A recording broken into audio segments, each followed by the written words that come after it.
Tracking Erin now, large waves churned up by Hurricane Erin are washing away sea turtle nests in Emerald Isle. Volunteers with the Emerald Isle Sea Turtle Patrol say at least 3 nests have been washed away so far, and another 8 have significant damage. The group builds trenches with landscaping edging to surround the nests until turtles hatch.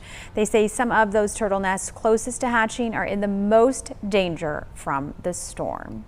That's unfortunate to hear. Meteorologist Michelle Kennedy has been tracking just how some of these impacts will definitely come soon. Some already here. That's right. We're already starting to see the heights on these waves. Insane. You know, 12 feet already. Oh my goodness. So that's just outside. That's the outer edge.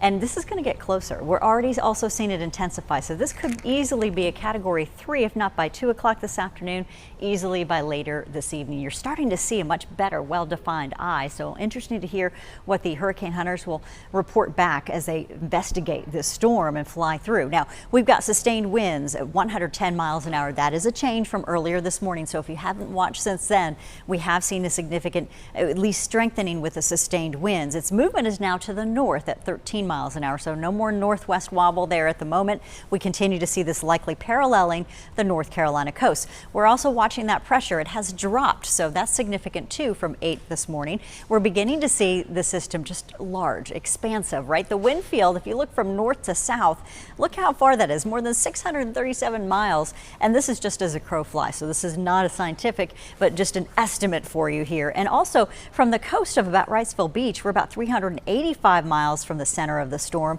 However, we're expecting more of an impact for Hatteras. They're jutting out over the ocean a little bit farther, and they are about 365 miles from the storm just to the southeast of Hatteras right now. All right, let's look at the winds. You can see the winds, not impressive yet. Those will be coming up. So as we get you into about 10 o'clock tonight, you're going to see that the wind should be jumping into the 30-40 mile an hour range in these zones, and they'll be in the 50 to 60 by early tomorrow morning. Right now at Buxton, we've got 15 mile an hour winds, but Oregon Inlet seems to be dealing with some of the stronger wind fields so far from the system. And of course, the pressure difference too, as a front is approaching for us as we look at our mountains later into the next 24 hours. Now, we've got 43-foot waves at the center of this storm.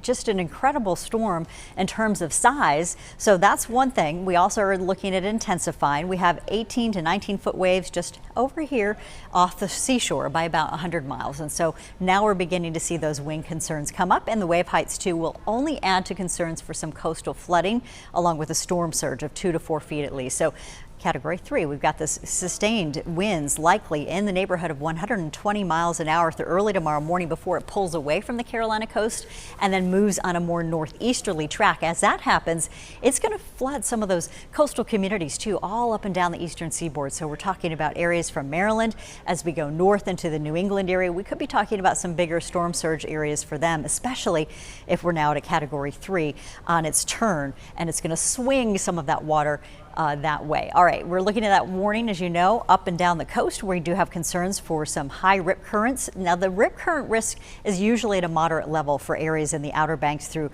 areas like Emerald Isle. So that's typical. But as we watch the system continue to spin through, it could take a couple of days to see improvements. But if you've got a beach vacation for the weekend, Sunday's looking a little bit better for the wave heights to have calmed down, and they should start to calm down as early as Friday. But to get in the water and actually enjoy it, I think it may be Sunday before we see some real improvements. Now, we've got 75 degrees currently in the Burlington area. We've got some clouds, not necessarily from the system to the east, but that ridge of high pressure that's drawn in a little bit that east-northeasterly flow, it's been keeping temperatures in check.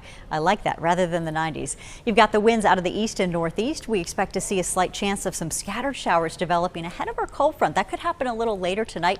Rain chances are low, but nonetheless, North Carolina, Virginia border may see a couple of those showers and storms get going later tonight, and it fades as it moves south. That front not doing a whole lot for us except for those showers tomorrow and into Friday morning. We're going to be watching for that trend, so that could help clear us out and give us a milder start to the weekend too. You've got temperatures in the 80s though Wednesday and your Thursday. It will be gusty, and we're going to feel the impacts, of course, as Erin rolls up along the coast and moves away from North Carolina. But that's about it inland, and thank goodness.